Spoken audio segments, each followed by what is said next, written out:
एक छोटा सा गांव था। चारों तरफ खेत, पेड़, कच्ची गलियां और बीचों बीच एक पुराना कुआं। गांव के लोग सरल और सीधे थे। वे आपस में मिलजुल कर रहते थे। उसी गांव में एक महिला रहती थी। नाम था सुधा। सुधा बहुत ही मीठे स्वभाव की थी। उसकी मुस्कान इतनी प्यारी थी कि कोई भी उसे देखकर खुश हो जाता।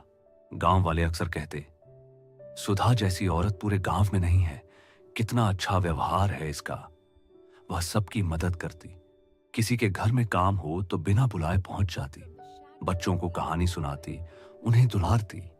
जानवरों से भी उसे बहुत लगाव था। वह गायों को सहलाती, कुत्तों को रोटी खिलाती, बकरियों के बच्चों को गोद में उठा लेती। गांव के लोग उस पर पूरा भरोसा करते थे। कोई भी यह सोच भी नहीं सकता था कि उसके भीतर कोई दर्द या रहस्य छिपा हो सकता है। लेकिन एक दिन सब कुछ बदल गया। एक सुबह गांव के दो कुत्ते अचानक गायब हो गए। पहले तो किसी ने ज्यादा ध्यान नहीं दिया। लोगों ने कहा, शायद जंगल से कोई सियार आया होगा और उन्हें खा गया होगा। पर अगले दिन दो बकरियां भी गायब हो गईं। अब लोगों को चिंता होने लगी। अगर सियार जानवर खाता तो हड्डियां या खून के निशान तो मिलते, लेकिन कुछ भी नहीं मिला। तीसरे दिन फिर एक गाय का बछड़ा गायब हो गया। गांव में हलचल मच गई। लोग डरने लगे। शाम होते ही सभी अपने घरों में बंद हो जाते। बच्चों को बाहर खेलने की मनाही कर दी गई। गांव के मुखिया ने सभा बुलाई। सभा में तय हुआ, आज रात गांव में पहरा दिया जाएगा। कोई ना कोई इस रहस्य को पकड़ कर रहेगा। रात को 5 आदमी अलग अलग जगह छिपकर बैठ गए। कोई पेड़ पर चढ़ गया, कोई टूटी दीवार के पीछे छिप गया, कोई खेतों में अंधेरे में बैठ गया। रात गहरी होती गई। सन्नाटा छा गया। कुत्तों के भौंकने की आवाज तक नहीं आ रही थी। आधी रात बीत गई लेकिन कुछ नहीं हुआ। सुबह सबने एक दूसरे से पूछा, कुछ देखा? सबने सिर हिलाया, नहीं। लोगों ने राहत की सांस ली और मामला हल्के में ले लिया।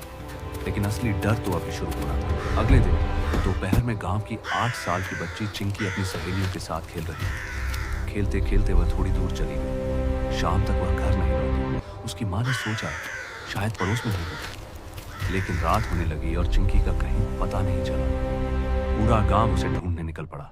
खेतों में, कुएं के पास, जंगल के किनारे, हर जगह तलाश की गई, लेकिन चिंकी नहीं मिली। आधी रात अचानक गांव में एक तेज चीख गूंजी। वह एक बच्ची की आवाज थी। सभी लोग दौड़ पड़े। गांव के बाहर एक पुराने पीपल के पेड़ के पीछे एक बच्ची की लाश पड़ी थी। वह चिंकी थी। उसका सिर धड़ से अलग था। यह दृश्य इतना भयानक था कि सबकी रूह कांप गई। चिंकी की मां वहीं बेहोश हो गई। गांव में मातम छा गया। इसके बाद यह एक सिलसिला बन गया।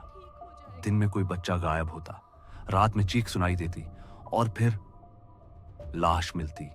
कोई सुराग नहीं, कोई निशान नहीं। गांव में डर का साया फैल गया। लोग अपने बच्चों को घर से बाहर नहीं निकलने देते। कुछ परिवार गांव छोड़ने की तैयारी करने लगे। एक दिन सभा में किसी ने कहा, वो सुधा कई दिनों से दिखाई नहीं दी। वो तो बच्चों से बहुत प्यार करती थी। वो किसी बच्चे के अंतिम संस्कार में भी नहीं आई। सबको अजीब लगा। सुधा तो हर दुख सुख में सबसे पहले पहुंचती थी। फिर वो कहाँ है? गांव वाले उसके घर पहुंचे। दरवाजा बंद था। अंदर से कोई आवाज नहीं। दरवाजा तोड़ा गया। अंदर का दृश्य देखकर सब सन्न रह गए। सुधा छत से रस्सी के सहारे लटकी हुई थी। उसकी आंखें खुली थी। चेहरा डरावना लग रहा था। ऐसा लग रहा था जैसे वह अभी भी किसी को घूर रही हो। गांव वालों ने सोचा, अगर यह मर चुकी है तो फिर यह हत्याएं कौन कर रहा है? अब मामला और भी रहस्यमय हो गया। गांव वालों ने पास के इलाके से एक तांत्रिक को बुलाया। तांत्रिक ने आते ही कहा, इस गांव में बहुत भारी आत्मा भटक रही है। उसने कुछ मंत्र पढ़े, जमीन पर रेखाएं खींची, आंखें बंद की।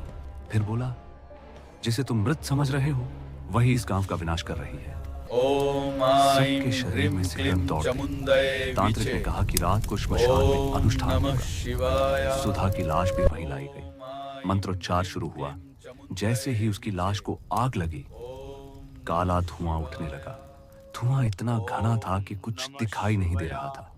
उसमें अजीब सी दुर्गंध थी। अचानक आग के बीच से सुधा खड़ी हो गई। उसकी आंखें लाल थी। वह चिल्लाई, तुम सब मरोगे। गांव वाले डर से कांपने लगे। तांत्रिक ने ऊंची आवाज में पूछा, तू ये सब क्यों कर रही है? सुधा की आवाज गूंज उठी, यही वो गांव है जिसने मेरे बच्चों को मरने दिया।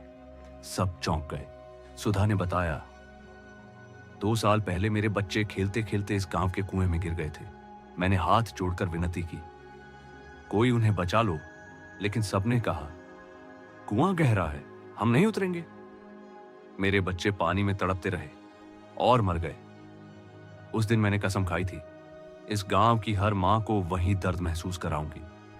गांव वालों के सिर शर्म से झुक गए। उन्हें याद आया, सचमुच उस दिन किसी ने जान जोखिम में डालकर बच्चों को बचाने की कोशिश नहीं की।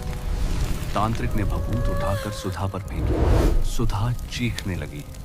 धीरे धीरे उसका शरीर धुएं में बदल गया और फिर गायब हो गया। गांव में सन्नाटा छा गया। लोगों को अपने पाप का एहसास हुआ। उन्होंने उस पुराने कुएं को मिट्टी से भरकर हमेशा के लिए बंद कर दिया। बच्चों की आत्मा की शांति के लिए पूजा करवाई। उस दिन के बाद गांव में फिर कभी कोई बच्चा गायब नहीं हुआ। लेकिन आज भी जब रात गहरी होती है तो उस बंद कुएं के पास से बच्चों के रोने की आवाज आती है और हवा में किसी औरत की धीमी फुसफुसाहट सुनाई देती है। मां का दर्द कोई नहीं समझता।